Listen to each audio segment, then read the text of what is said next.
You're listening to Black Like Me with Dr. Alex G., a podcast that invites you to experience the world through the perspective of one black man, one conversation, one story, or even one rant at a time. Here's Dr. G.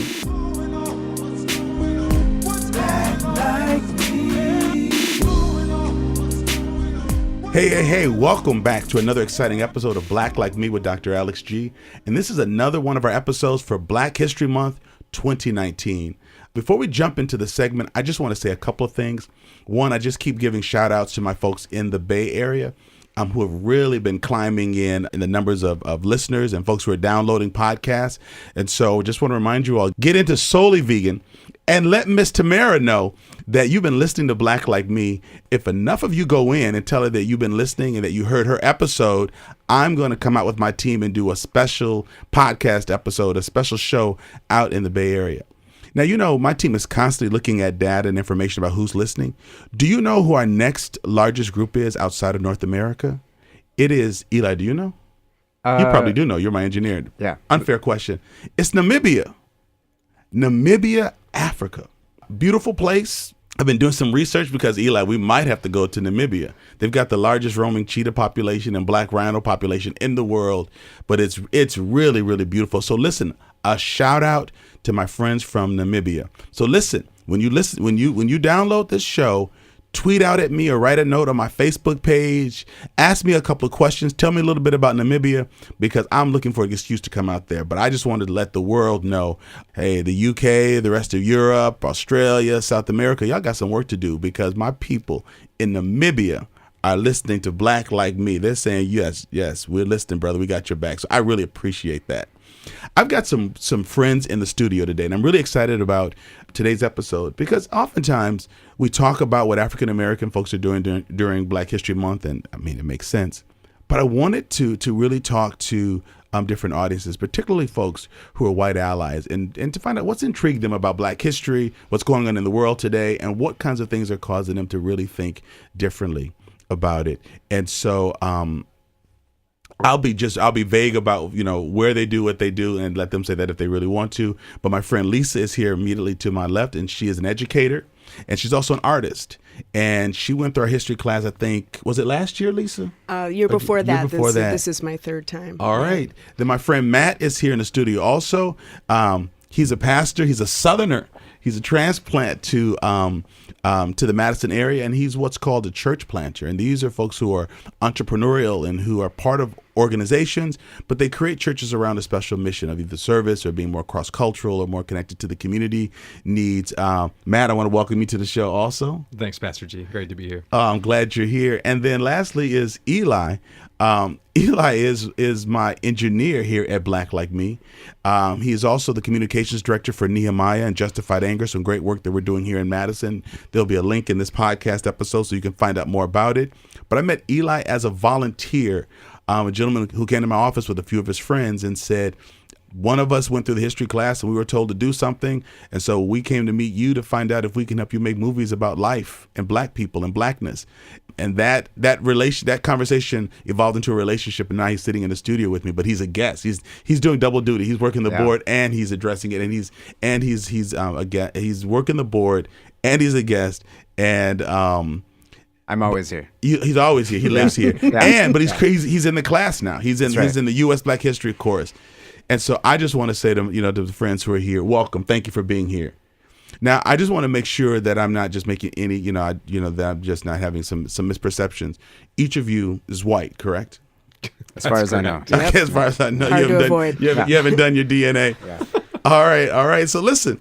So at the beginning of the show, I know you all are listeners.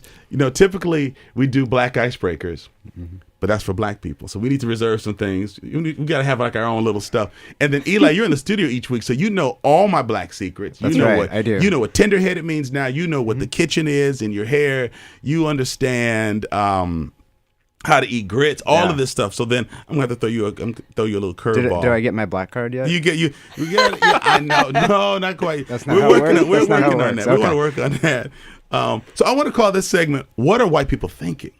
Okay. All right, so we can just jump in. Okay. Why did white people vote for Trump? Ooh.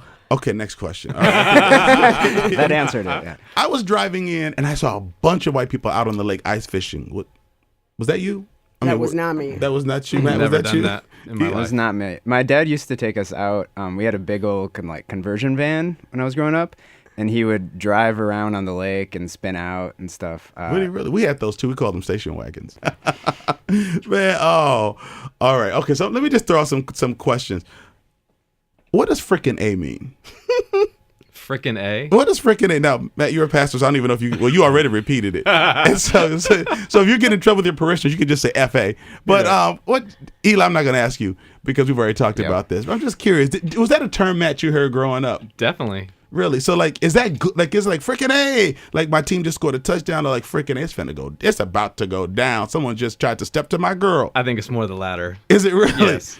Now, before your pastoral days, before you're all collared up and everything like that, was it a phrase that you used from time to time? Yeah, it's still a phrase I use.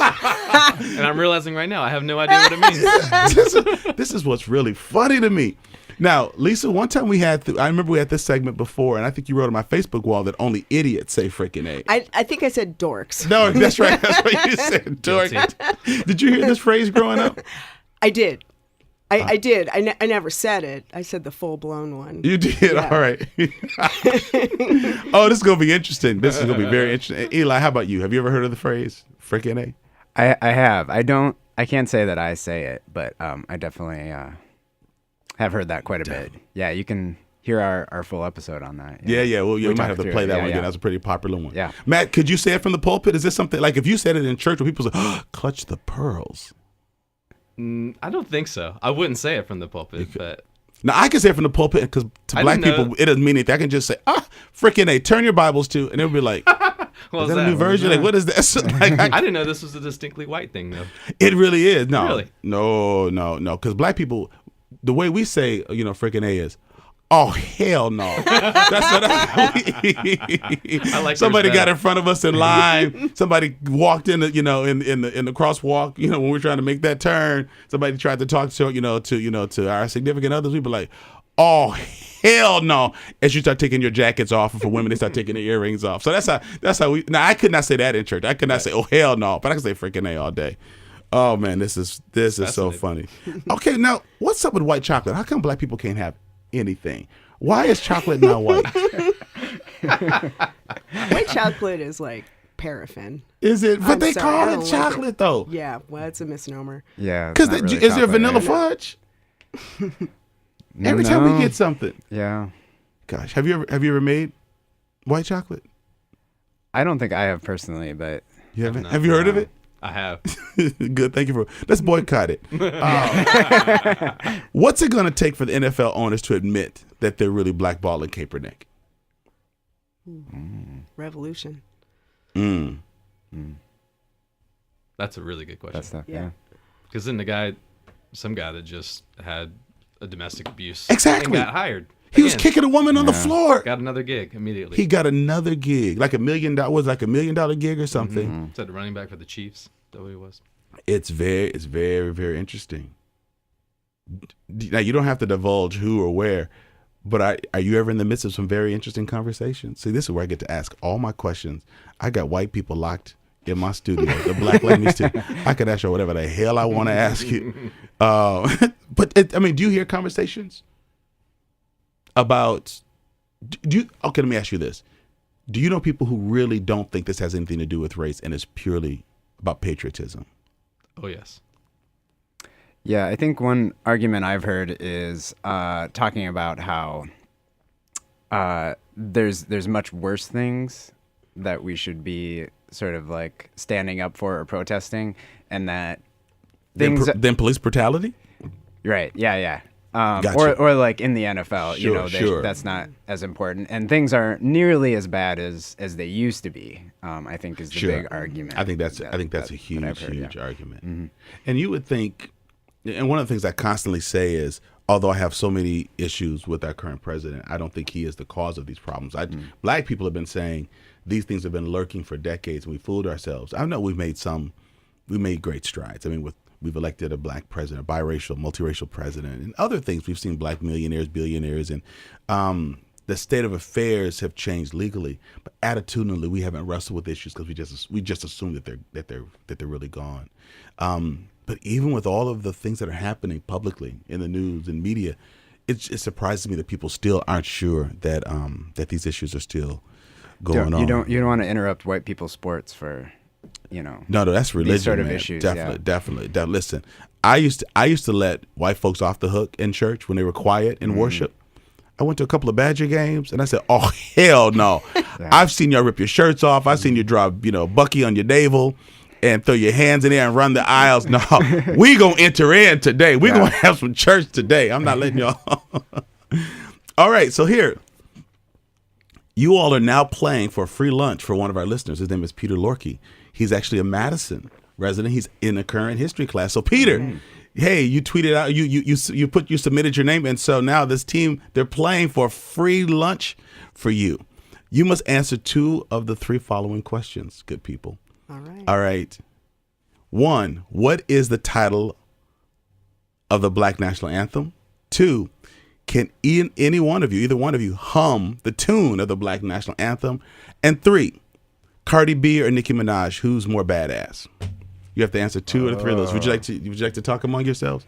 I know. Can I Google it? I would say No, you can't. Cardi B. That's the only one that I would probably. Yeah, I second go that. for. You'll say, okay, so you think Cardi B is more badass than I Nicki do. Minaj? I'm Yeah. gonna be the minority there. You Nicki Minaj. Really? You think she is? Okay. Now you all didn't just say Cardi B because like alphabetically it comes first. Like No. you didn't just take one. I don't think she cares. We're gonna have to make sure we tag her in this. We got to get Cardi B listed. I want her to call it. I like that. All right, so you all agree? Is that your final answer? Final answer. Yeah. No. I'm sorry. Oh. What am I doing? I'm messing up here as a game show. Yeah, man. Can you guys convince Matt that he should change it? What's your argument here? I just saw the Money performance in the Oscars. Oh. No, Grammys recently. I didn't see that. Yeah.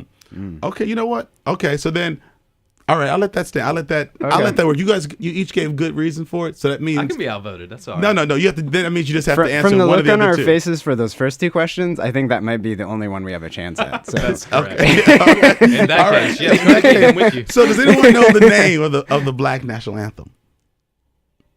No. Really? Now, Lisa, as soon as I say it, you're gonna say, "Oh, I knew that." Okay. Lift every voice and sing. Oh. So that's something you can bring to kids at your I school. will. I definitely Now, will. so Thank now you. having said that title, hey, Pete Lorkey, it's not looking really good. Your people letting you down. Yeah. But now that Lisa knows the title, someone can still hum it. Does anyone know the tune? Can anyone say the first line? You're not racist for not knowing this. You're racist for a plethora of other reasons. No, I thought the national anthem was September. By your Wind and Fire. Pretty good. That is. I can sing that. That's right, for a very weed smoking white audience. That is the national anthem. I'm not saying you smoke weed. I'm not saying that you're a teacher. I'm not saying that. I'm not saying about you at all. It's the first line is lift every voice. Oh, I was gonna sing. say, is I it wanna lift hear your it. voice? Yeah. I don't know it. Can you sing it? I can't sing man. it. I don't know if I can get the tune now, then black people are going to blast me. We can play a sample. Lift here. every voice and sing till earth and heaven ring with a harmony of liberty. Have you? I've heard that. I've yeah, heard for it. Sure. Usually, every Black History program will kick off with that, and James Weldon Johnson wrote it, so it's a poem. His brother put music to it, Yeah. but it's almost like an anthem. I think in like old Black Baptist hymnals and other Black church hymnals, it's actually in there as a hymn, so churches sing it. But there's some powerful lines. So that's my challenge to you all, my homework to you all, and to all of our Black Like Me listeners.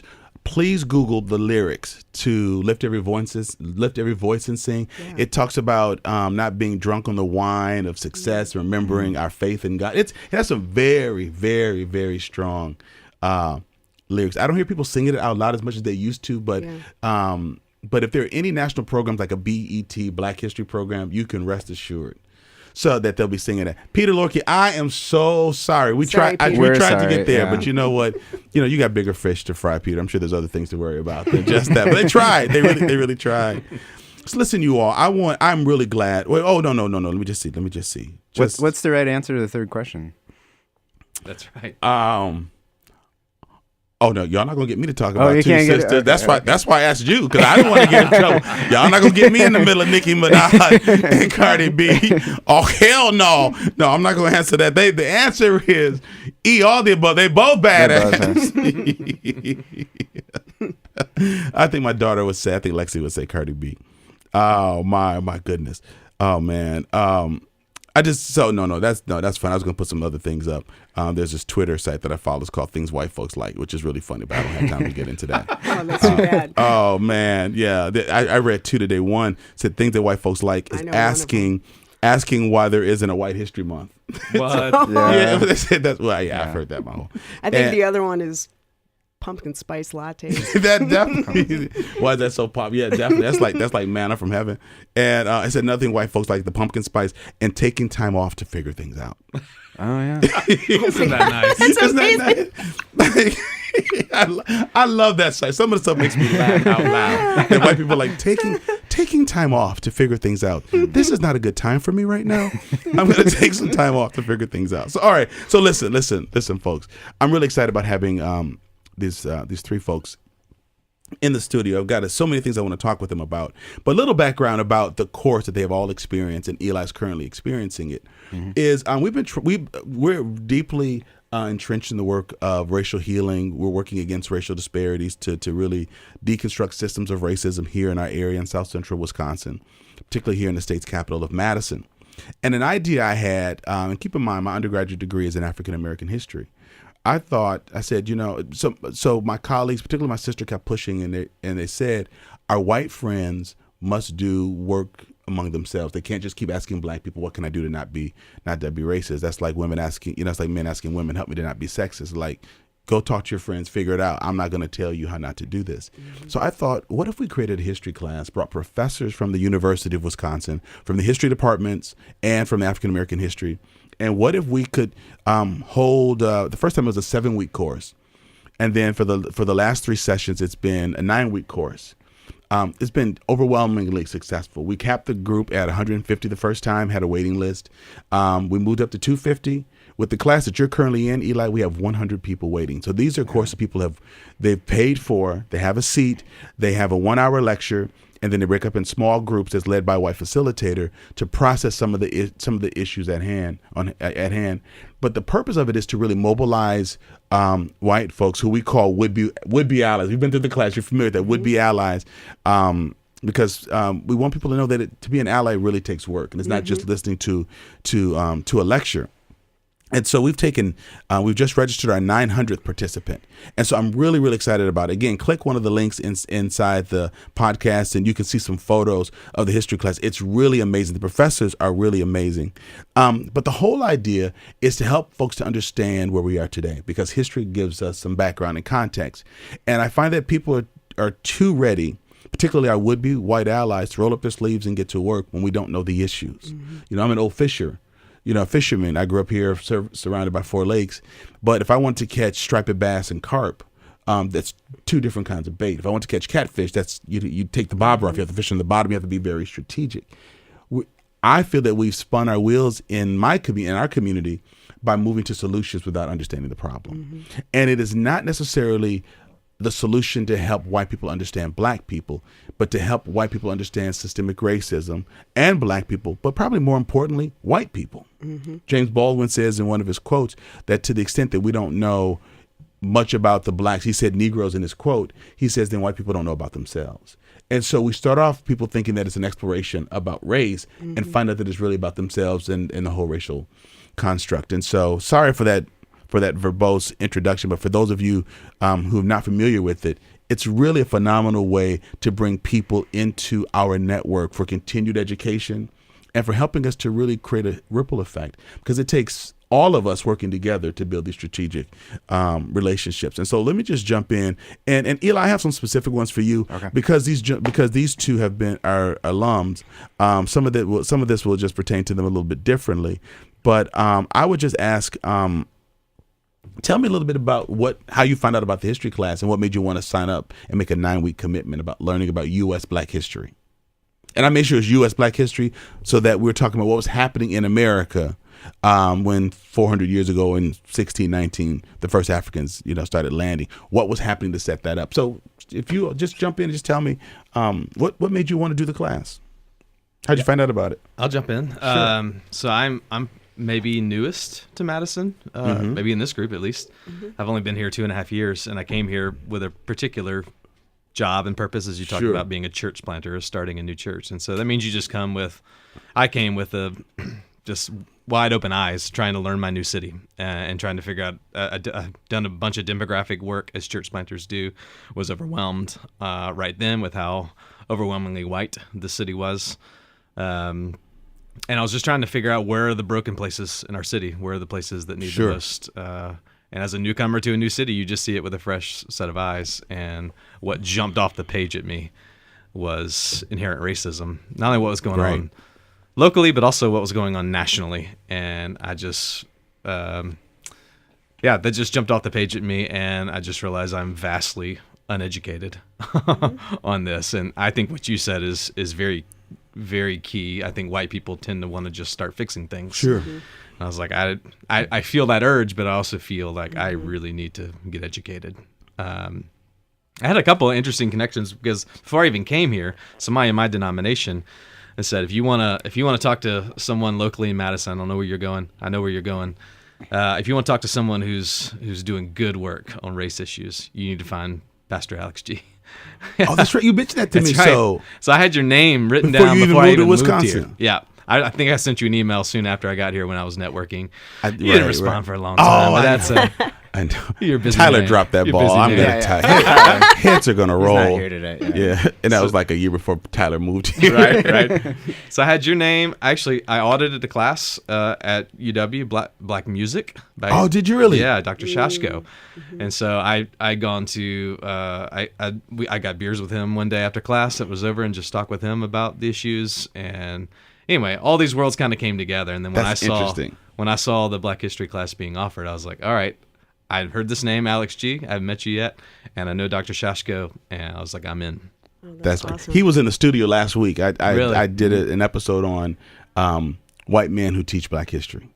So it was very, very interesting. Great that one just episode. dropped. Lisa, how about you? How did you find out about the class? Well, I'm gonna go back a little bit and make a connection to what you said. About 15 years ago, I audited that music history class, but then it was taught by Craig Werner. Oh, sure. And it was the first time a friend of mine I'd ever heard the song "The Message," which now Alexander Shasko uses in his lecture. It's powerful. Sure, and sure. it, I grew up loving R&B and black music, and I realized in that moment that, wow, I missed a lot, when I was listening to that music. I mean, there indeed is a message in a lot of it that strong message in it, and went right over my head. So fast forward to the article that you wrote, Pastor, 5 years ago, Justified Anger for Cap Times. I read that,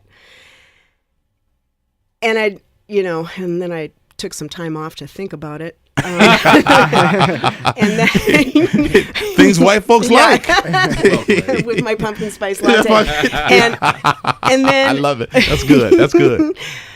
But then, on a much more serious note, about 2 years after that, I had an interaction, unsuccessful interaction with a parent of an African American girl who was one of my students. So I teach at Sandberg Elementary School here in Madison, and we had an interaction on the phone, and it was really, she didn't cuss me out or anything like that, but there was a heft to her anger. I had made some mistakes. There was a cultural mismatch. We just weren't hearing each other, and it was clear to me that the heft of her anger was way bigger than, the subject at hand.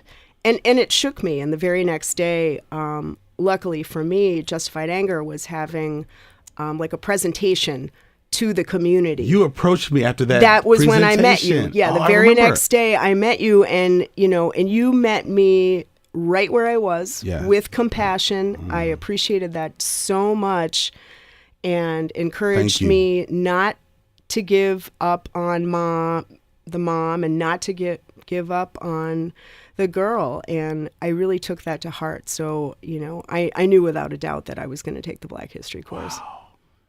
These connections are very, in my line of work, we call it divine interaction. Some would just say it's mere, serendipity. But for you to have written me before you moved here, I clearly remember you coming up to me after that, but I thought that was inside the history class. I've forgotten that was before the history class. And I remember the conversation clearly. Me too. Wow. And Eli, you're in the class because it's a requirement for employees, right? Yeah, you forced me to. I forced you. I didn't even know what the class was. No, I just they just set you up on Monday nights. Yeah, no, I've been wanting to take it for a few years, and my schedule didn't allow. Right. Yeah, it's That's great right, to finally get into it. Yeah, I'm so glad that you're there, particularly as a communications director, because I think it helps you to not only tell the story but also ask questions. I'd love to know a little bit about each of your upbringing in terms of cross-cultural communities or relations or interactions, because Madison is such a hodgepodge place. You meet people who are from diverse communities and they have diverse relationships. But as an advisor years ago, I had students who would come in my office and say they had never seen a Black person up close until they came in my office or came to school. So I know that's the gamut. So take in any order. Just tell me a little bit about what what was the cultural landscape like, and how did you learn about cultural differences? I think for me, it was a little bit odd. I grew up mostly in a small, fairly rural town in Iowa. So I would say it's quite possible we didn't have any Black people in our town. We try not to live in Iowa. Yeah, it was on purpose. Yeah, stayed away from it. Other cultures, some Mexican population and things like that. And why I say it was a little bit odd, not for any, I don't know why exactly, but I was always interested in other cultures and things. So one of my best friends was Mexican in high school and growing up and things. So, and then going into college, I just tried to meet unique people. But I think I was still very sheltered in my experiences with other cultures. But it was something that I did intentionally pursue and try to meet with. So I tried to make friends with international students in college as much as possible. And through some of those relationships, I got to travel to Africa with a friend during college and meet his family and do some work there, relief work there. So that was a lot of experience, but I think still, I went to college in Iowa, so there was still not real multicultural experience. Right. So I think lately in the last few years and meeting you, Dr. G, and I've still learned a lot from just the Black culture, African Americans. And oddly, I'll say this unique thing that I've learned about myself. I'm still sort of working through this, but I almost feel more comfortable, let's say, with an African, somebody who is from Africa directly or first generation, than maybe if I was in an African American community, let's say in Chicago or something. Sure. Just because it's almost like such a different world, right? From what I grew up with, even though it's in America, it's something that was so distant to what I'm used to. Sure. So that's sort of an odd thing that I had to sort of see in myself. I think that's true for a lot of people. And your histories aren't as intertwined. Yep. So it's a whole different narrative. No, that's very interesting. Matt, Lisa, where'd you grow up, and how did that impact your cultural identity and the whole idea of racial tensions? What was your introduction to? Yeah, this is fascinating to me because even moving to Wisconsin, I've heard people say things like that. I just didn't grow up around Black people in my small town, rural Wisconsin or Iowa. Mine's total opposite. I grew up in South Carolina, and kind of lower middle class white, and so I was always around Black people in my schools, sports. But our lives didn't intersect much or cross much besides, kind of being parallel and around each other, but not really my neighborhood was still predominantly white. My church was predominantly white, so all the circles I ran in were still predominantly white, but we were always around black people. Sure. And so that was what's just so interesting about this class, because I took this class to try to understand what in the world is going on nationally right now, what's going on in this state I just moved to. And I end up sort of deconstructing my childhood and just realizing, and just sort of realizing where I came from. Tell me a little bit more about that deconstruction. Yeah, well, it kind of surprised me too, because that's not originally why I got into the class, but I just started thinking like there's these moments I ended up writing something that I share with my church, because one of the things we were trying to do is not only do this for me, but try to do this for my congregation. Right. And you brought about 8 folks from your church 8 folks, and then to participate. Throughout the 9-week class, every 3 weeks or so, we had somebody stand up in church and go, "This is what I'm learning in the class." Wow. And then in the end, I wrote out what I learned. And things that came to mind I'd forgotten. I remember when I was 7 years old, somewhere around 7 years old, I remember praying and thanking God I was white. Wow. Isn't that weird? It's not to me. No. But to me, I was like, I mean, I get why it's to people, but I can't remember what happened. I don't remember if there was an incident. I just remember I was like, what made me think at 7 years old, intuit that it was better in this world to be white? Mm-hmm. You know, I was like, where did that come from? And some of the stuff in the class about, because we were lower middle class white, mm-hmm. and something about even with the abolition of slavery, the lower class white still wanted to keep someone beneath them culturally. And they would say, "Lord, thank you that I'm not white." Yes. That was a very common prayer. That was sort of the racism that I experienced in my family, which was, I think, was just an attempt to make fun or elevate ourselves, sure. And keep some sort of class of people beneath us. Sure. I love that honesty and that transparency, Matt, because I think I said this in church last Sunday. I've been talking about the barriers that the church allowed to be built around the area of white supremacy and racism. But the church could have put a stop to a lot of it hundreds of years ago. And so you're asking, like, you know, I don't know where I learned that. History in school reinforces it in the Bible. I mean, I converted as an 11-year-old, and I thought Jesus, you know, looked like, you know, one of Eli's kids, or just young and blue-eyed and blonde. And that wasn't prohibitive to my salvation, but mm-hmm. those are images that he was nothing like me, could relate to mm-hmm. nothing that I was going through.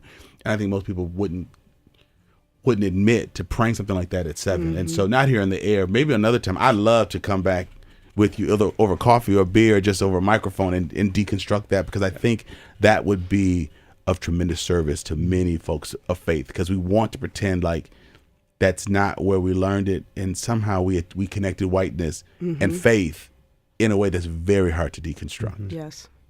That's powerful. That's mm-hmm. powerful. Anissa, how about you? Where'd you grow up? Well, the short answer is kind of Wisconsin, but, you know, I was born in Vermont, and we mm-hmm. actually moved to 8 states before I arrived in Wisconsin for my freshman year of high school. And wow. and I ran in predominantly white circles.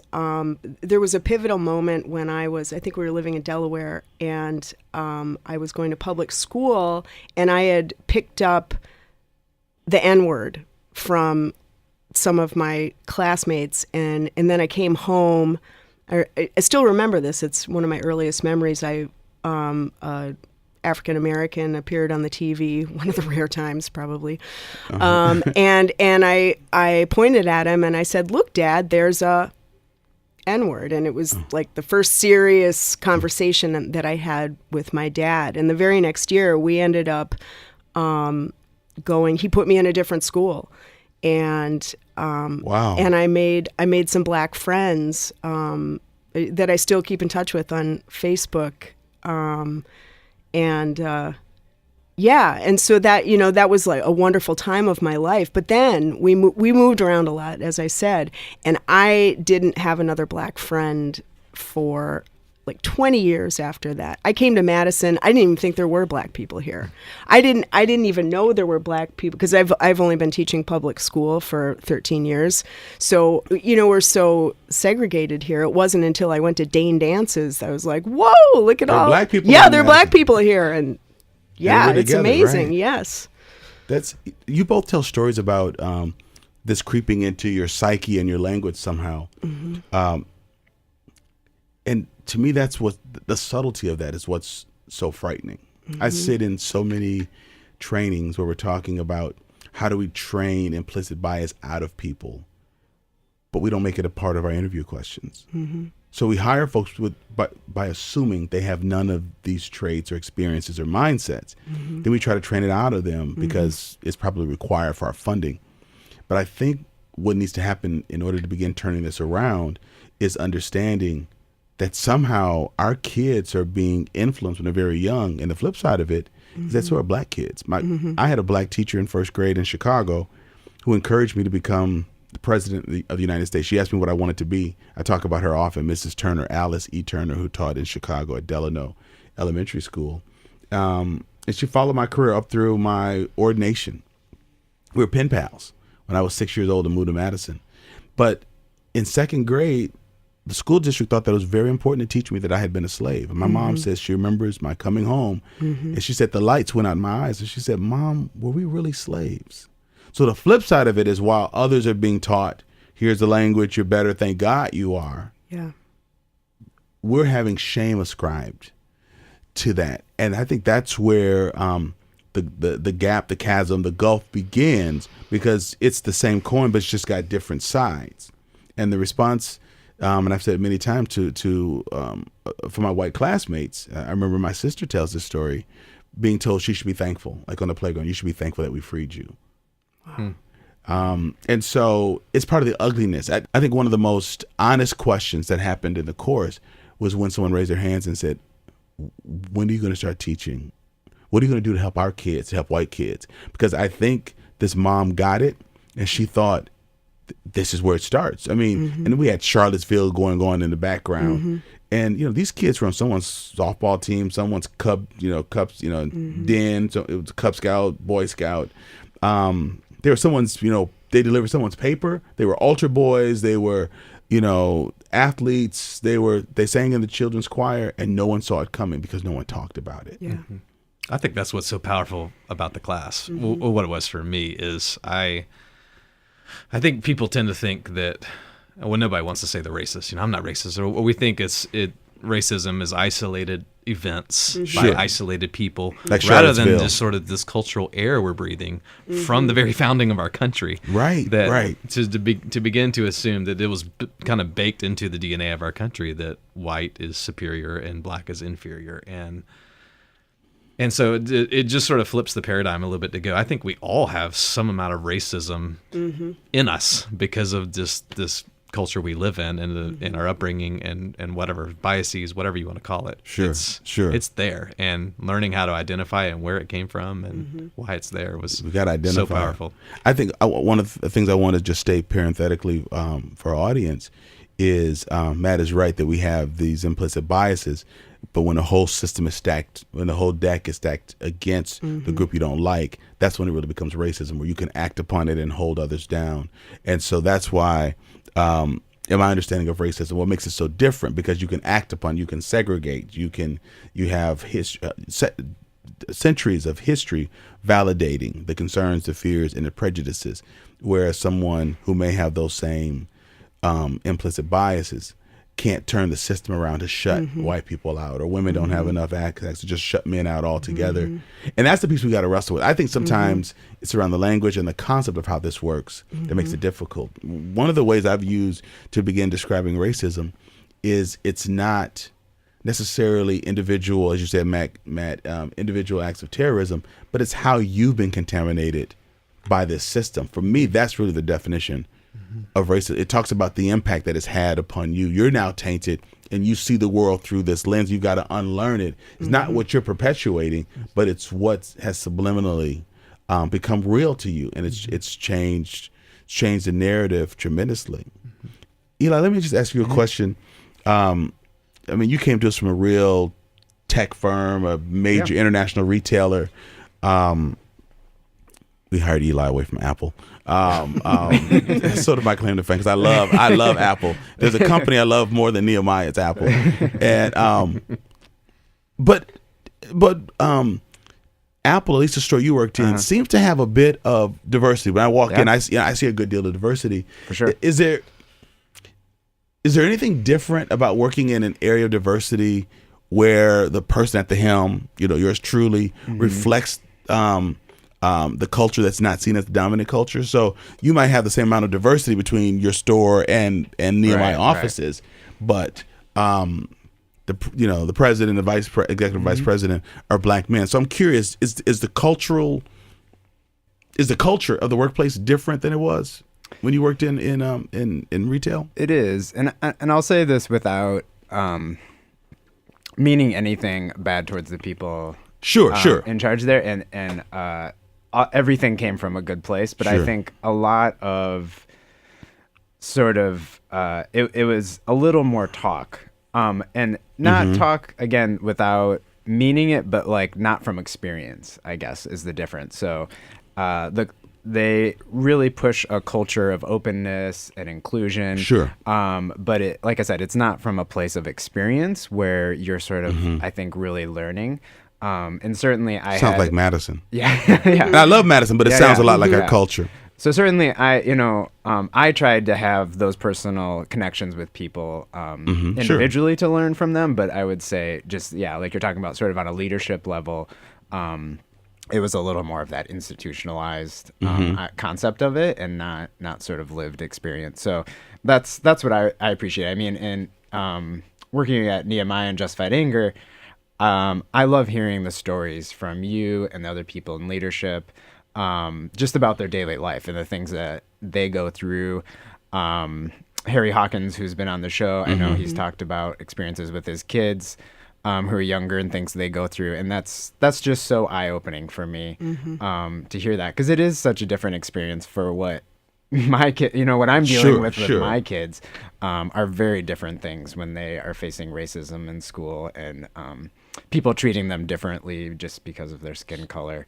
It's always just a constant reminder of my privilege too, I think, and what I can do to sort of fight back against that in the culture. But yes, I think that's a big difference. Sure. Well, I'm interested, particularly back to you, Matt and Lisa, because you've been through the course. What were some of the major ahas that hit you? And then I'm going to follow that up with ways that may have been conflictual or costly for you. So what do you remember as being some of the major ahas in the U.S. Black History course? I think the first major aha moment I had came courtesy of Dr. Christy Clark Pujara.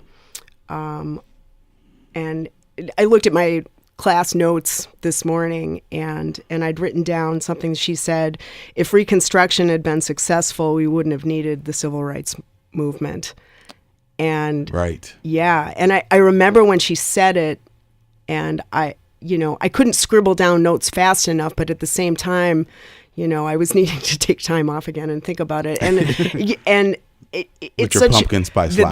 That's right. And I, not a day goes by really where I don't realize that, wow, I can see that. I can see how there are still structures, like in a school, we're kind of caught in this structure of racism, and we're all kind of unwitting participants in a structure that like perpetuates racism and doesn't celebrate the excellence that actually happened right after the Civil War. Like there was a period of time when Black excellence was loud and clear, and most people don't even know that. I didn't even know what Reconstruction. I didn't know what it was until the Black History course.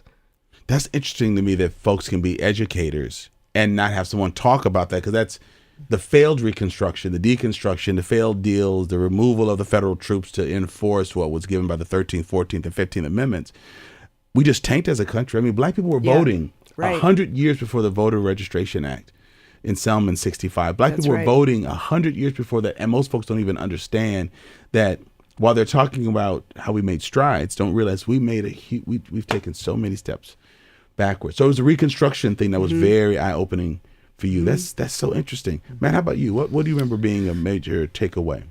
Yeah, it's part of what I just alluded to, and also Christy Clark Pujara was very instrumental in this, of just understanding what was so insidious about racism, about slavery in America, I will say, in North America, was it was distinctly race-based. Right. I'd never made that connection in my entire life. That was what was so.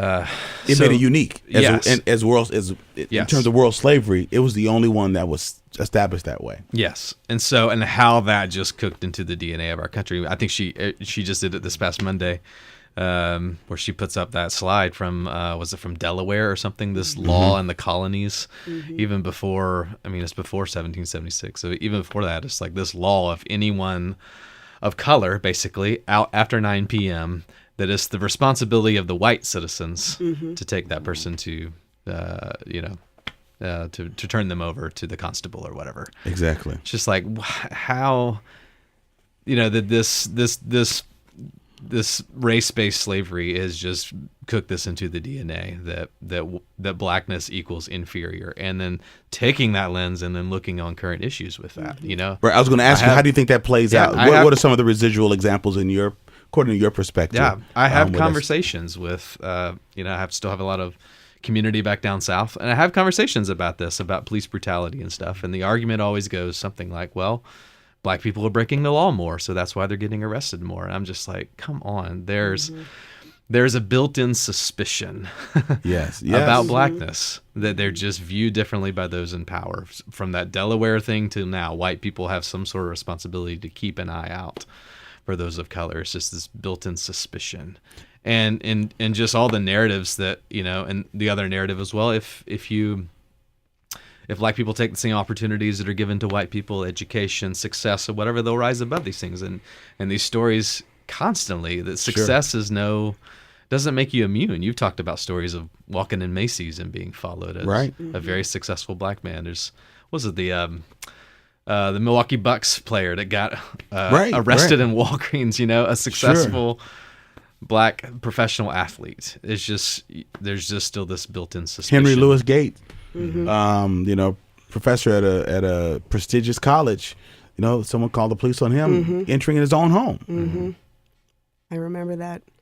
I'd like to fast forward a little bit. So one thing that Dr. Clark Pujara did for me, she introduced me to Frederick Douglass, and which kind of gave me the permission really to be an activist, and then thinking forward to what the civil rights movement did, there's something kind of insidious that we still don't talk about that much, and that's literacy. And so like Jim Crow laws and how people weren't allowed to vote, and so blacks win the vote, right? But then they have to pass these ridiculous literacy tests, right? Grandfather clause, literacy tests, poll taxes. And I think that I can see some parallels between that and some of the standardized testing that goes on in schools today. Wow.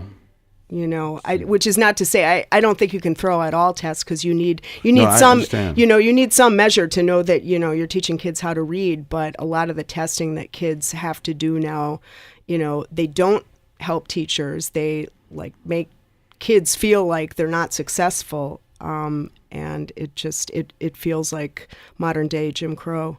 Sure. Have you ever had this experience where maybe there was a brand of shoes or athletic apparel, something you wanted to get or purchase, and then after you've discovered it, you see it everywhere in the checkout line, you see it in magazines and a newspaper on commercials?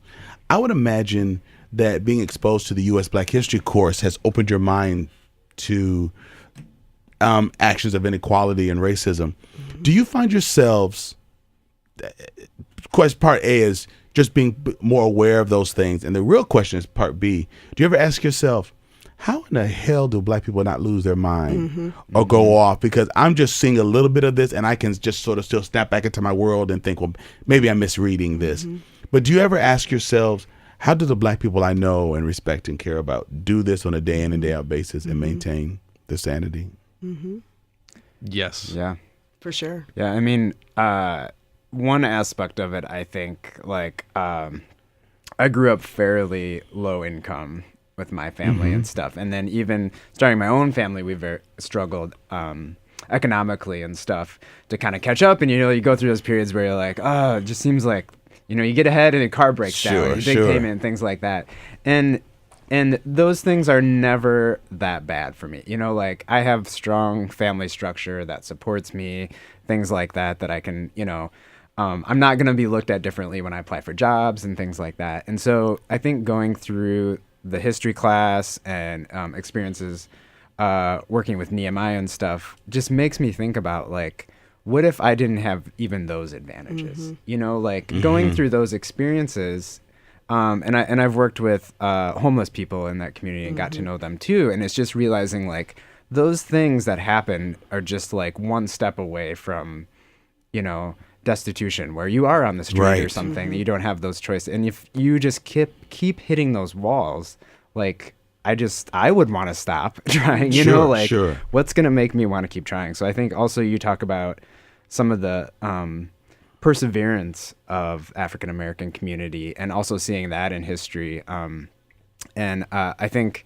this week in the class, I've just been through 2 weeks, but again, Christy Clark-Pajar was talking about on the slave ships and all the like horrible conditions, but yet she said they created community, they sang songs together, they still had this hope to continue on. And, honestly, I can't imagine having that, like almost, being able to do that. I would probably give up.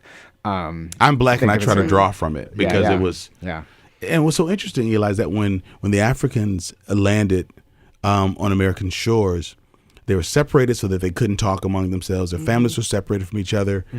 But there's been a constant attack on the culture because that's what sustained folks. And if you break culture, you break their spirits, then become more docile. And I think there was a great shock. I preached about this a couple of weeks ago about how the black folks would sneak out to what they would call the Bush Harbor at night and pray inside wet blankets so that the sounds would be muffled and just pray to God for their children. And they would pray until they saw the signs of the morning light and then come back and work the fields all day. But this perseverance that the God of the folks who's presenting them, they're able to make the distinction that the God they're talking about and their lifestyle are not consistent. So the ability to bring that faith is so important. And there are churches in Africa on African soil that's older than America itself. And so there was a sense that they were going to Christianize them and all of this stuff. But it's just amazing that, again, the strength of culture is why Nehemiah exists. We want to really call that out. We really want to affirm that because when times were much more painful and dire than they are now, the sense of culture and the sense of faith really sustain people. And those seem to be two things that are really under attack. And so in my work in our community, I want to call people back to a sense of that personal faith and a sense of cultural celebration. But society is very hard on that in the African American community. It really is. Lisa, were you about to read something? I see you. And I'm not putting you on the... Well, no, that's sure. Well, and you don't have to. I just saw that. Oh, I'm happy to. I want to make a connection to... I love that sermon. I actually... Maybe this is an appropriate time to say I actually started coming to Fountain of Life Church about a year ago, as a result of Justified Anger. And that was pretty cool. Yeah, very cool. Life-changing. And I remember when you were talking about, folks... finding their faith in the bush. And it reminded me of how, African Americans were also slaves stealing away to educate themselves. Like one person would know a little bit about how to read, and then they dig a pit and, risk their lives to, get in the pit, and they'd have school at night, that's amazing to me. Sunday school in our churches started basically to help Black children learn how to read. Right. And so I want to connect that to... For white children, too, in Europe, I must add. Yeah. So, Pastor, you connected me with a spiritual and educational mentor. I'm not going to say her name because she's a little shy about that. Sure.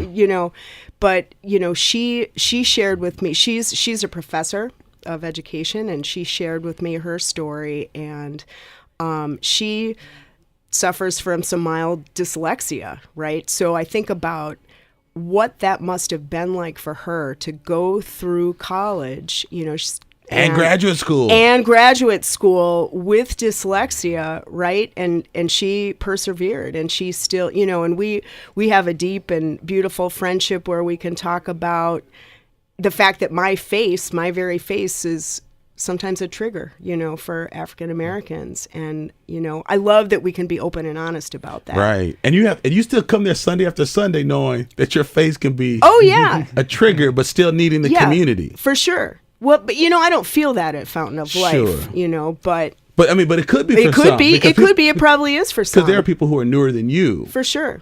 And so you're probably more aware of your white skin. Oh yeah. Being at Fountain of Life than you probably. I know you. I've seen your classroom. You've had me come and speak at your school. Yeah. You have a beautiful group of students, and even those who are not in your class gravitate towards you. But that is a very important take. There are folks who want race to come to them. They want the experience to come to them, and we need people to do that. I mean, Matt's a pastor, so we need him to corral folks who are non-black to say, "Here's what we've got to do." But you and Eli, you and your family come and do things that black folks do all the time. Yeah. Walk on, restaurants, into movie theater, on a plane, into a play, a concert. Yeah. You just assume you're going to be the only black people, and you're aware of that cultural difference and how people might respond to it. It's a good way. It's an important way to feel. Occasionally I go to Bible study, which is really like, it's a book club, and it's super intellectual. And in full disclosure, the first night I went, and I just didn't expect it to be that, but there are deep thinkers from all walks of life, and I tell you, it's a good experience for me to not have any of the answers, and everyone knows the answer. It kind of made me think about school, like what it might feel like to be African American, and you just, folks around you they talk differently than you, they talk about different things than you. You are, you feel really kind of othered, and you don't know why. That's a good way for white people to feel. Mm-hmm. And the benefit of experiencing that in a cross-cultural setting is that you understand some of the secret sauce that's really sustained black people. It has been culture,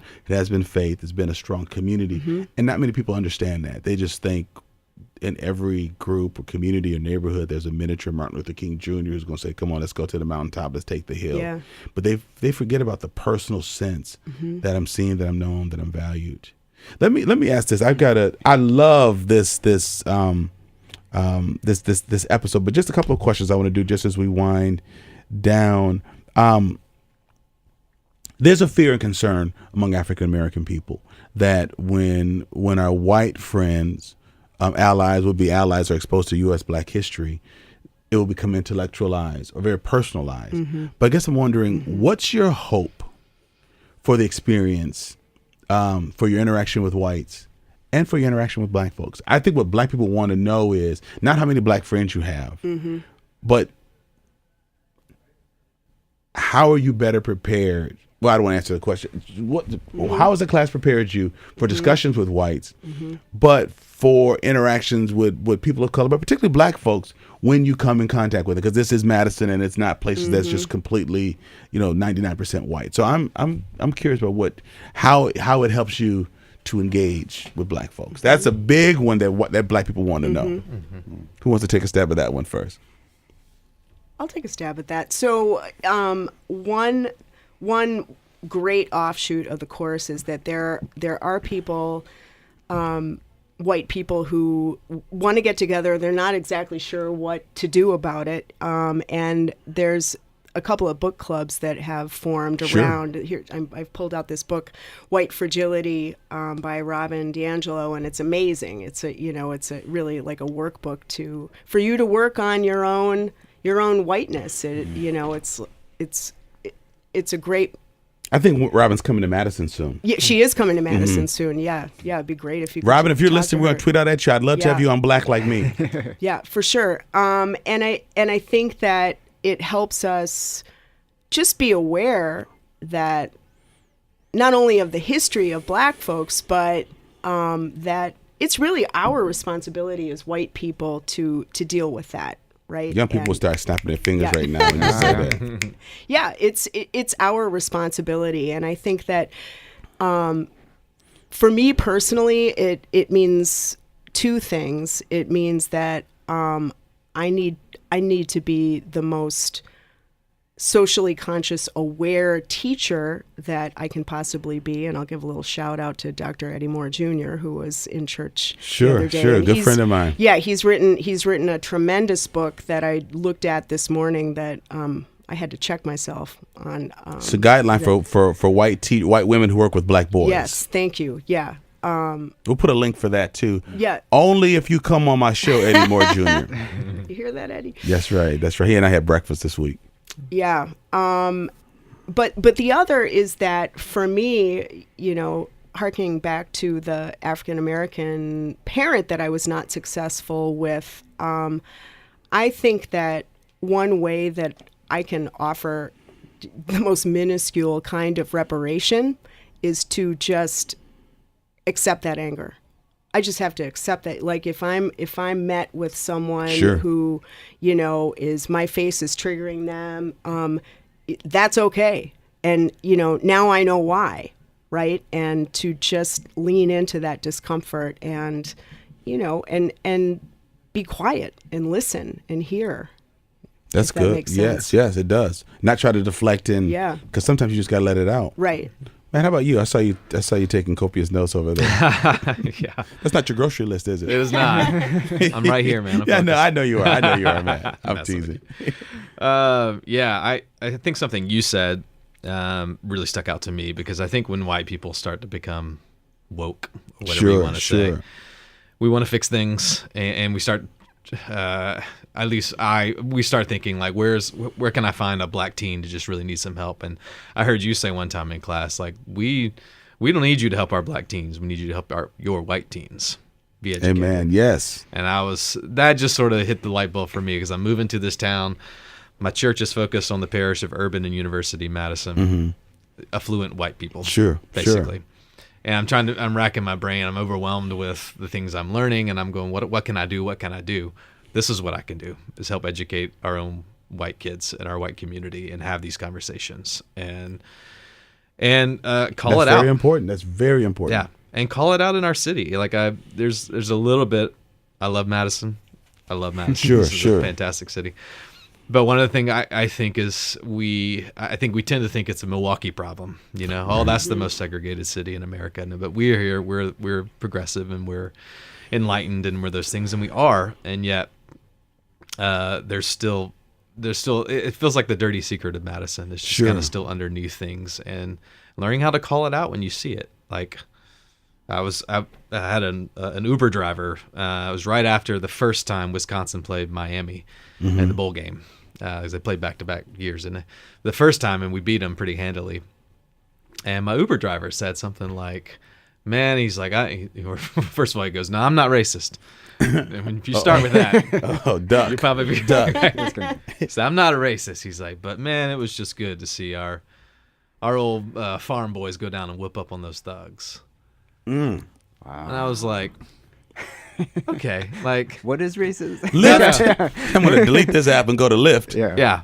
Like, where do I even start? And it's I'm in a 15-minute ride with this guy, and it's tempting to just kind of go, you know what, I'm going to let that be, and I'm going to move on. And I think this class has empowered me to go, you know what, I'm not going to let that be.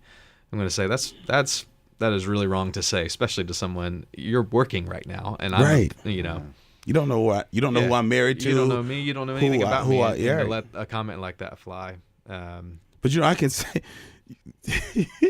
you got a very clean cut and a full beard. He might looked at you, man, and said, "I can say this to you. I can say this to you. I can say this to you." He looks kind of bald. I can say this to you. That's right. Wow, that's crazy that he sized you up and thought he could say that. Yeah. What are your hopes for the relationship that your children are able to build here in Madison? Because it's not South Carolina. Yeah. Population's growing, but the perception of the population that's growing is that a certain group of folks are thugs, and that was not necessarily the full thought of folks in South Carolina, I would imagine, because there are enough people who are business owners, running their own tax offices, barbershops, what have you. What's the cultural cost to your children of living in a community like Madison? This is the first time we've intentionally, because this just happened when we lived in South Carolina. I moved here from Tennessee. Same thing, a much more multicultural experience for my kids. And so when we moved here, and again, especially the parish I'm called to, it's just overwhelmingly white. And all of a sudden my wife and I were literally like, where are all the black people? Like everywhere we went. I remember going to my first UW football game and looking around at the stands. I was like, everybody here is white. Except down on the field. That's right. Right. And so this is the first place where we've intentionally tried to make decisions to put ourselves in places where we're not the majority, and to find those places in Madison. Sure. And that's why we try, because our church meets in the afternoon, so we have mornings free. So we try to go to African American churches. So our kids were like, okay, we're the minority in this place, and we're being exposed to something that's different. My son plays on a basketball team. He's a pretty good player and probably the best on his white teams, and now we got him on a predominantly black team with a black coach. He's the best white player on the team. That's right. But he's probably more like the sixth man on this team. Yeah. And it's just good, man. He's got a black coach. We're trying to find places even within our own culture, or within our own city, where we're not the majority and where we can learn and be exposed. Definitely. I love it. Eli, what's the hope for your children? Yeah, I know. A few things.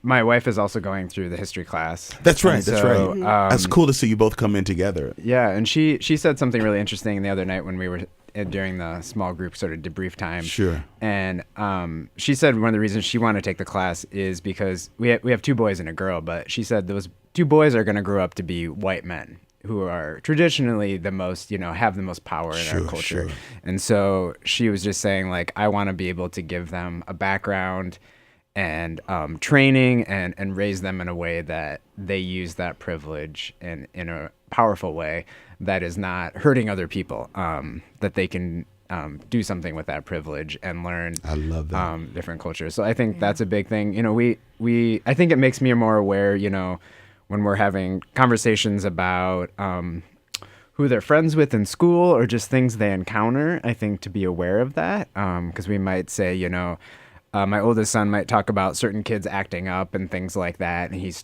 starting to make connections maybe that aren't great, and so we just have conversations around, just in general about anybody. Like, we don't know what their home life is like. We don't know what people are going through in general. Like, I have to think about that when I encounter people in any case, like, that person was really rude to me, but, what's going on in their lives. So just kind of like being more sensitive about that and understanding all the things that play into who we are, I think has made me more open to that. But for sure, I mean, the same thing Matt was talking about, we are attending a multicultural church to give our kids that experience that I want them to have, that they don't sort of view themselves in this sort of just white environment. Sure. Yeah. And I appreciate that you all have said that, because I talk to so many friends who, Matt, you're a pastor, but in the morning you make a conscientious effort to expose your family. I can't tell you how many folks have just basically said, hey, rubber stamp that I'm trying my best. I mean, one of the reasons why you probably got a chance to develop a relationship with Tyler is because I get so many emails from white pastors who want to ask me, what is it like to be black, and tell me about it. And so they want to talk to a highly profiled black person about being highly profiled and black. And so I just learned just to deflect and say, I just want to refer you to my special assistant for, white minority affairs. And and it's not to be mean, because it's still to serve. Because if I didn't care, I'd just do a complete blow off. Yeah. But I have to, when you came and then Tyler told me you brought 8 folks, and then you're a facilitator this year, and Lisa, you facilitated before. When I saw that consistency, it touched my heart. And so you're a preceptor, you're a pastor, so you know what kind of like a blow off might feel like. You're very conscious, but like a very kind, like this guy is probably dodging me. But it's to protect myself from all the folks who I was in a coffee shop the other day. A friend said, hey, I didn't know you were going to be here. There's a white alder potential alder that's running in my community. I told him he should read your Justified Anger article, and here you are. And so he brings the guy over and says, this candidate has now read your article, so he knows all about the race issue. So now he can go and start stumping. And I guess what he wanted from me was for to say, the endorsement. The endorsement. Like, you didn't buy me a cup of coffee. You didn't tell me what you learned. How you. And so there's been so many decades, not just years, of decades of having your brain picked, and then it comes out of someone else's mouth. You get your ideas, someone else gets the grant. And so just to protect myself from not being jaded, I don't let myself get into those relationships. And so, but watching that consistency, that it's really about the learning and not about who you get to know, really helps me, because then I get to stand back and see, okay, who's really being consistent. And so, man, I want you to know, I respect that, because that's what you're hoping would-be allies would do, that they would not just say, hey, I'm over here doing the thing. When do you take the training wheels off? When do I get to be a white ally and take the, take the would-be off? And it's tricky. I don't know. I guess you gotta know. There's a guy that's in history class right now. We went out for lunch, and I thought my car was being towed. They were just really setting up some cones or something. So I went to knock on the window of the guy that was driving the flatbed, and he wouldn't let his window down. It was cold. So I said, well, I'm going to leave before he puts a ticket on my car. And so this white gentleman in the history class, and you know who you are, friend, stood between the truck and me. He said, hey, take off. I got you. So I pulled off and I called and I said, listen, I know you haven't started the class yet, but you are a white ally. You stood between me and the pickup and that tow truck. That's some guy. I don't care what color you are. That's some commitment. That's amazing. So now that's an ally, because he put his own kneecaps at risk. And you don't know exactly when we arrive at it, but I'm very touched when I come and stand in front of the class and I see hundreds. I see a sea of white faces, and I realize these folks don't know what I think they know. Which means what I have attributed to apathy is really oblivion and a lack of awareness of what's going on. Then I watch the contorted faces and the teary eyes as people think, wait, no, come on. And particularly those are people of faith. Wait, the slave owners tithe slaves to the church? Like, that's help make it a world power. It's disturbing, because once you hear that, you can't go back to normal. And that's the world I feel like I live in. Dancing in and out of arenas where people think, no, this isn't really the case. And so I want to continue to push you and encourage you to think that as you meet folks in your role and other nonprofits, Eli, who may be black, or I know you interact with black teachers, but there are black teacher associations and conferences for African American teachers. I'm sure they have tracks for white students, for white teachers who are in predominantly black scenarios. And I'm sure within your denomination, there's Black Pastor Alliances, and there's one here, of African American churches. And I would love for you to get to meet some of those folks. But I want to encourage you and I know that I sense you're on this trajectory, which is why I have you here in the studio. Is to not let people make you feel comfortable, like you're doing more than your other white friends. You will come to a place where you'll have an opportunity to interact with African Americans who are your peers, who are in the same line of work. And sometimes those are easy connections. Not always, because they bring even though we present professional, we've still got pain and fear and all this history.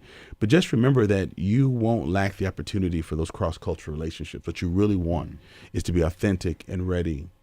When they come back. I think I got one more question. Any pushback? And you don't have to name them, and I'm not trying to vilify these folks, but once you've seen this stuff, sometimes you talk about it a lot. Do you ever hear, come on, can't we just watch the game? Can you just let it rest? It's February. Like, did you know that? So I'm curious. Do you get that? I mean, I'm going to ask you that about pastors, and at least I'm going to ask you that about teachers or administrators, but I'm just curious. And again, I'm not trying to put anybody, in a bad spot, but I'm curious. Yeah, it's funny because it's interesting because even in our own denomination, there was this,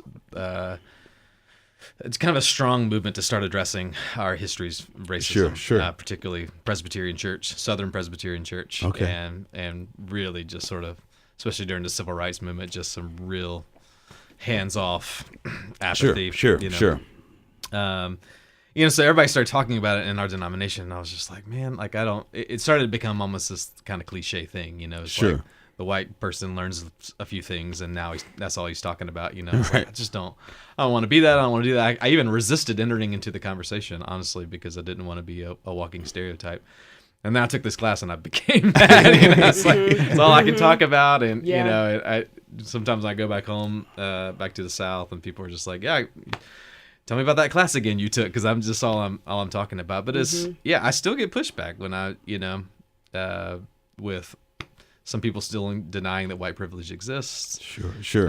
Some people looking at like something like Ferguson, which I think even white people struggle to understand. It's like, why would black people tear up their own community? Why would they go out and set fire to things? I'm like, imagine that you are routinely denied justice from the very structures that are supposed to provide that for you.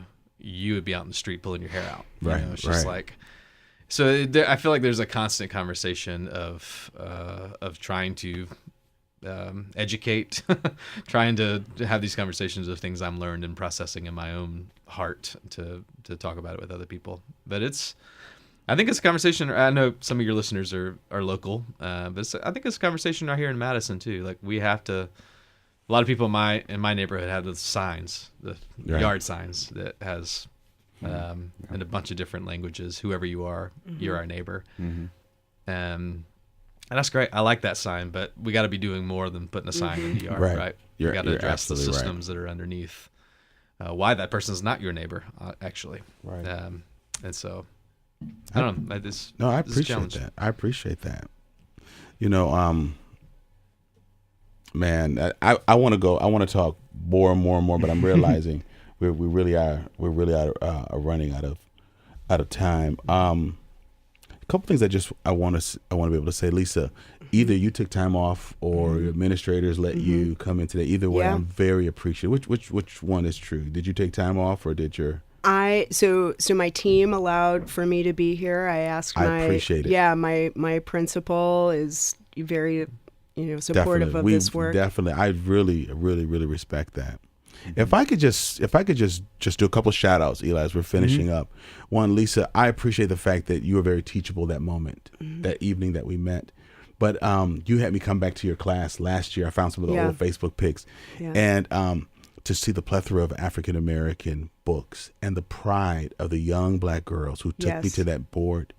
It may seem like a small thing, but if more of our teachers did that for our kids, education would be a different process. My sister's an educational consultant, and one of the things her kids tell her all the time is, I don't feel wanted here. I feel like no one really wants me here. And we know what people do when they don't feel like they're wanted. They'll kick the ball over the fence at playground. You don't want to be the kid to whom people say, TikTok, the game is locked. Nobody else can play. So when you feel like an outsider, you begin to act like one. The other thing is, I said one at a history class, I said, if you all really want to understand cross-cultural reality, you got to visit a black church. And I said, I'm not trying to proselytize. I said, but you got to understand this is a very intellectual community, but the kind of black people you want to be around who believe in transcendence are at church. When you said that. And so you took me up on that and you came. So I appreciate that. So I'm saying this for the folks who are listening, because a great amount of them are white. And get out of your comfort zones. You're in places where they're church. Yeah, they're going to look at you. Yeah, are you going to feel like they're looking at you? And it's going to be a little bit longer than what you've been experienced. But but you're going to also hear things you might not have heard through a lens. There's a lot of transparency and a lot of testimony. And so that's just a reminder to me that you go. So many times people ask, come to my house, come to my party, come to this. And you've made a point of really going. And I appreciate that.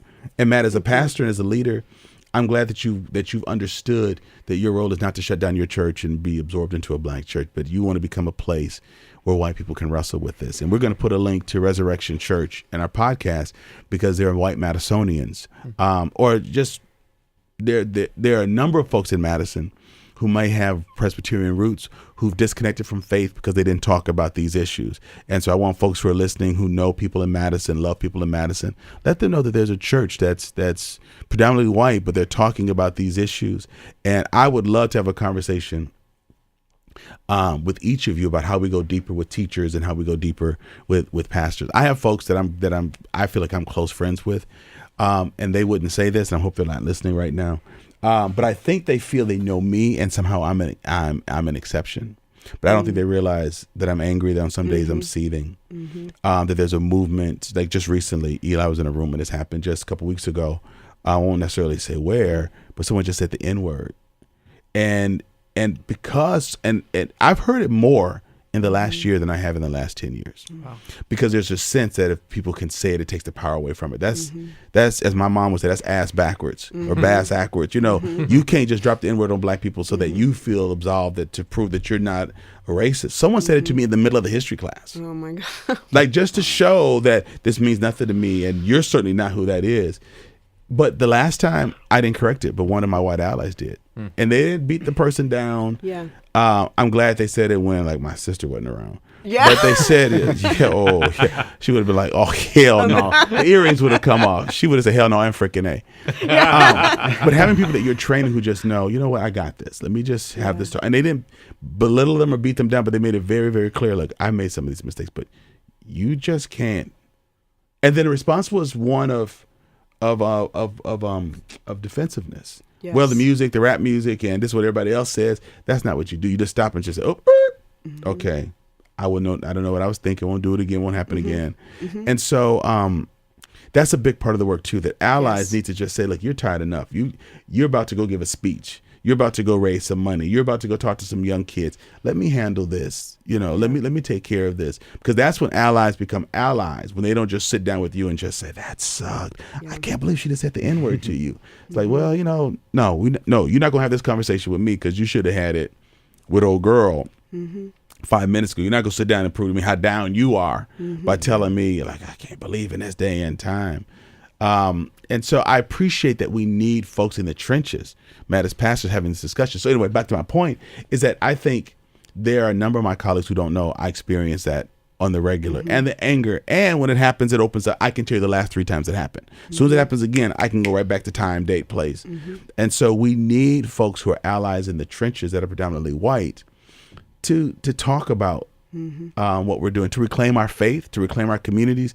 And we're so close. I think we're so close in working together to begin to at least create circles or places where our kids and we as professionals, people of faith, can begin to act, live, and think differently. It may not happen for the whole society, but I think it can happen for those for whom it's important that it happens. And so I really respect that. And with Eli came with two friends to my office, wanted to do, movies about black people. And I asked them, do you know any black people? And they said, no, and which was funny and intriguing to me, but I noticed the sincerity. I think one of the things about our work is how we invite white people to come in. I think people are surprised by the invitation to learn to be changed. But that went from Eli volunteering to helping me get this podcast going. I mean, he's been my engineer right from the beginning. He has engineered, almost every one of my episodes. But then we found an opportunity to raise funds to bring him on board as our full-time communications director. But people who are wondering where to start, go to a lecture, go to a history class, suggest books, donate books to a first, second, third class. If you're a pastor, talk about this. There are so many books that give you a biblical and a theological framework. And if you have a skill like engineering or video editing, meet folks that are doing profound things in the community and ask how you can join them and partner with them. And so I appreciate not only what each of you has done in the class and what you're doing in the class, but what you've done outside the class, and to continue to do that work outside, because the rippling effect of that is how we bring about change. It really is through relationships. And we have so many reasons for understanding the importance of relationships in our faith and in our communities. But when I sit around with folks who are willing to address these issues, lay on some of these landmines, challenge the systems, open their mouths when it's not comfortable, put themselves and their children in doing the same thing that my mom had to do to get me around black kids. Yeah. If you moved to Madison, I did. It's like 3% non-white. So we had to be very careful to find a church, to find a Cub Scout den that served black boys. We have to do all of these things just to reinforce culture. And it helps me to stay sane and to be who I am. So, could we give you a shout out? Oh, please. Is that all right? Yeah. It is. Giving shout outs and saying nice things to us. It's Black History Month. Let's go. Let's nice go. Back to you. I've told my people, my community a lot, that you could argue this, but I don't think there's a bigger issue in our country than racism right now. And I've just told them how fortunate we are to have a local treasure such as you doing this. And I'm so glad that it's not being contained to Madison, that things like this are exposing our nation and our world to what you're doing in Namibia or wherever, I know, That's amazing. right, man. So Thank you. So let us give a shout out to you. So thanks for your work, man. It means the world to the city, and I'm so thankful that other people around this nation, around the world, are benefiting now too. I really appreciate that. Thank you. Yeah, absolutely. I'd like to second that and say, Pastor, thank you so much for meeting would-be white allies with compassion and really being a model for how, when white people do their work, how to show that same compassion to those would-be white allies. You know, that's the building relationships, as you say, is really the way to move forward. So thank you. Well, I appreciate that. I swore off of this work a few years ago just because I'm just tired of always trying to say, no, it's really true. It's really true. It's really true. The history class, and I say this, usually in my little monologue before the lecture starts, that people who come who really have a desire to change and be changed, for the benefit of bringing about greater change, warms my heart, because I think for many of us as African Americans, we bump into either the white folks who are nice but silent, and then the ones who are very belligerent and angry and frustrated. And so we either someone's quiet and silently in our corner, or they're very loud about not being. And when I see a room full of folks, knowing that a key percentage of these folks, not everyone, but as a teacher, some of these students are really getting it. As pastors, we know some of the folks are really listening, but the impact of those who are really touched is amazing, and we have to appreciate that work. And so hearing your stories and your vulnerability about where you started developing cultural identity is so important, because it allows people to connect and say, wait a minute, that was my experience. Like, folks are going to listen to this, and they're going to say, wait, I prayed that prayer. And then it's going to start the question, where did that come from? And how woven is my sense of superiority to my faith? And then, whoever calls that out. So it just starts a very powerful dominoes effect. I want to say to folks, this has been a really, really good show. This is what I love about doing the Black Like Me podcast. And hey, there's some things that you can do that are some really important next steps. You can check out things like White Fragility by Robin DiAngelo. Yes. You can click some of the links on the podcast to find out more about the work that Nehemiah and Justified Anger are doing locally. You can post and repost, tweet out this show, forward it to someone who's really been interested in building some cross-cultural connections. Eli said that he's had these interests of being more cross-cultural since he was young, and he found a few places at his school and his community in Iowa. But someone who has that propensity to be very cross-cultural, forward this episode to them. Let them listen to it so that they will find some empowerment to really take a bold step about really crossing those cultural lines, because the more we work together, the more we learn about ourselves and can appreciate about ourselves. We need all hands on deck. We need all of us. We need all of us at the table. I'm loving this series for Black History Month, and I really appreciate my white colleagues who are coming to the studio to just talk about the impact that Black history is having on them, their families, their profession, their own language, and even those that they care about. I think that it's through relationships that we make a big, big difference in the world. And let's not just talk about change. Let's really be about change. So once again, thank you for being part of the Black Like Me podcast family. I love what I do, and I love the fact that you love what we are doing here in the studio. Help us get the word out about the great things that are happening in this community and in our country. We have so much bad news. Let's celebrate the small glimpses of light. All right? Go have a great day, and thank you for being part of the family.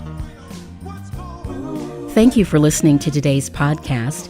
You can find out more about Dr. Alex G's amazing work at www.alexg.com. Black Like Me is sponsored by the generosity of the Human Family Unity Foundation.